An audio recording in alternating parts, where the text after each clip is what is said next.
ವಾಗಿ ಶಿಕ್ಷಣ ಮತ್ತು ಧರ್ಮದ ವಿಚಾರದಲ್ಲಿ ಜ್ಞಾನವನ್ನು ಪಡೆದು ತಮ್ಮ ಜೀವನವನ್ನೇ ಸಮಾಜಕ್ಕಾಗಿ ಧರ್ಮಕ್ಕಾಗಿ ಜನರಿಗಾಗಿ ಮೀಸಲಿಟ್ಟಂತ ಗುರುಗಳೇ ಶ್ರೀ ಶ್ರೀ ಚಂದ್ರಶೇಖರನಾಥ ಸ್ವಾಮಿಗಳು. ಅವರಿಗೆ ಕೆಲವು ದಿನಗಳಿಂದ ಹುಷಾರು ತಪ್ಪಿದ್ರು. ಆ ಹುಷಾರು ತಪ್ಪಿದಂಥ ಕಾಲದಲ್ಲೂ ಅವರು ಪ್ರತಿನಿತ್ಯ ಏನಾದ್ರು ಒಳ್ಳೆ ಕೆಲಸ ಮಾಡಲಿಕ್ಕೆ ಪ್ರಯತ್ನವನ್ನು ಮಾಡ್ತಿದ್ರು. ಹಾಗಾಗಿ ಅವರು ಇನ್ನಿಲ್ಲ. ಅವರ ಪ್ರೇರೇಪಣೆ, ಅವರ ಮಾರ್ಗದರ್ಶನ ಸದಾಕಾಲ ನಮ್ಮ ಸಮಾಜದಲ್ಲಿದ್ದು ಮುಂದುವರಿಲಿ. ಈಗಿರುವಂಥ ಜಗದ್ಗುರುಗಳಾಗಿರುವಂಥ ಶ್ರೀ ಶ್ರೀ ನಿಶ್ಚಲಾನಂದ ಸ್ವಾಮಿಗಳು ಸಹ ಅವರ ಒಂದು ಮಾರ್ಗದರ್ಶನ ಮತ್ತು ಅವರ ಒಂದು ಸೂಚನೆಯನ್ನ ಮುಂದುವರಿಸಿ ಇನ್ನೂ ಚೆನ್ನಾಗಿ ಸಮಾಜಕ್ಕೆ ದೊಡ್ಡ ಶಕ್ತಿ ಆಗಲಿ ಅಂತಲೂ ಈ ಸಂದರ್ಭದಲ್ಲಿ ಮತ್ತು ಅವರ ಆತ್ಮಕ್ಕೂ ಶಾಂತಿನ ಸಿಗಲಿ ಅಂತ ನಾನು ಪ್ರಾರ್ಥನೆಯನ್ನು ಮಾಡ್ತೀನಿ.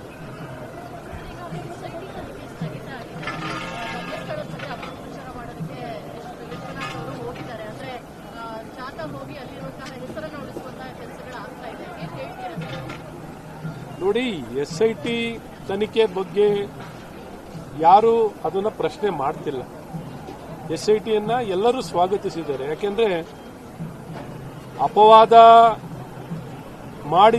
ಬೇರೆ ಬೇರೆಯವರು ಮಾಡಿರುವಂತದನ್ನ ತನಿಖೆ ಆಗ್ತಿದೆ, ತನಿಖೆ ಆಗ್ಲಿ ಅಂತ. ಆದ್ರೆ ಕಾಲಮಿತಿಯಲ್ಲಿ ಆಗ್ಬೇಕು ಅಂತ. ತಿಂಗಳಗಟ್ಲೆ ವರ್ಷಗಟ್ಲೆ ಅದು ಮುಂದಾಕೊಂಡು ಹೋಗೋದು ಆಗ್ಬಾರ್ದು. ಕಾಲಮಿತಿಯಲ್ಲಿ ತಕ್ಷಣ ಮುಗಿಲಿ.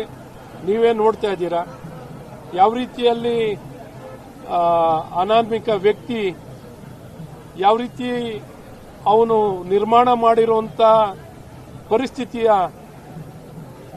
ಅನುಗುಣವಾಗಿ ಇವತ್ತು ಯಾವ ರೀತಿ ನಮ್ಮ ನಂಬಿಕೆ ಕೇಂದ್ರದ ಮೇಲೆ ಯಾವ ರೀತಿ ಕಳಂಕ ತರುವಂತ, ಮಸಿ ಬಳಿಯುವಂತ, ನಮ್ಮ ನಂಬಿದಂತ ಧರ್ಮಸ್ಥಳ ಮಂಜುನಾಥೇಶ್ವರನ ಮೇಲೆ ಅಪವಾದ ತರುವಂತ ಪ್ರಯತ್ನಗಳು, ಹಿಂದೂ ಧರ್ಮದ ಮೇಲೆ ತರುವಂತ ಪ್ರಯತ್ನಗಳು, ಅಥವಾ ಧರ್ಮಾಧಿಕಾರಿಗಳ ಮೇಲೆ ಅಪಪ್ರಚಾರಗಳನ್ನು ಮಾಡುವಂಥದ್ದು. ಹಾಗಾಗಿ ಇದೆಲ್ಲ ಒಂದ್ ಕಡೆ ತನಿಖೆ ಬೇಗ ಆಗಿ ಕಾಲಮಿತಿಯಲ್ಲಿ ಆಗಿ ವರದಿ ಬರಲಿ.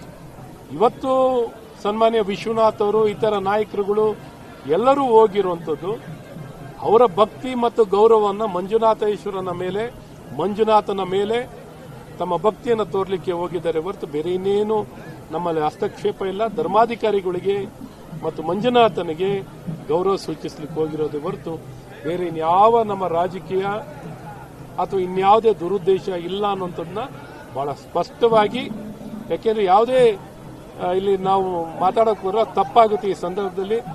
ಯಾಕೆಂದ್ರೆ ಆ ಸ್ಥಳದ ಮಹಿಮೆ ಮತ್ತು ಮಹತ್ವವನ್ನು ಕಾಪಾಡುವಂಥದ್ದು ಪ್ರತಿಯೊಬ್ಬನ ಭಕ್ತನ ಕರ್ತವ್ಯ ಅಂತನೂ ಬಹಳ ಸ್ಪಷ್ಟವಾಗಿ ನಾವು ಸದನದ ಒಳಗೆ ಮಾತಾಡ್ತಾನೂ ಅದೇ ರೀತಿ ಜವಾಬ್ದಾರಿತವಾಗಿ ಎಲ್ಲ ಒಂದ್ ಕಡೆ ಈ ರೀತಿ ಅಪಪ್ರಚಾರ ಮಾಡ್ತಿರೋಂಥ ವ್ಯಕ್ತಿ ಮೇಲೆ, ಪೋಸ್ಟ್ಗಳು ಹಾಕುವಂತ ವ್ಯಕ್ತಿಗಳ ಮೇಲೆ ಯಾವ ಒಂದು ಸುವಮೋಟೋ ಕೇಸ್ಗಳನ್ನು ಹಾಕದೆ ಸರ್ಕಾರ ಕ್ರಮ ವಹಿಸಲಿಲ್ವಲ್ಲ ಅಂತ ಒಂದು ಬೇಸರ. ಹಾಗಾಗಿ ಅಷ್ಟು ಬಿಟ್ಟರೆ ಬೇರೆ ಏನು ತನಿಖೆನ ಜಲ್ದಿ ಮುಗಿಸಿಂತ ಅನಾಮಿಕ ವ್ಯಕ್ತಿ ಮತ್ತು ಅವನ ಹಿಂದೆ ಇರೋರು ಎಲ್ಲರದ್ದು ತನಿಖೆ ಆಗಬೇಕು.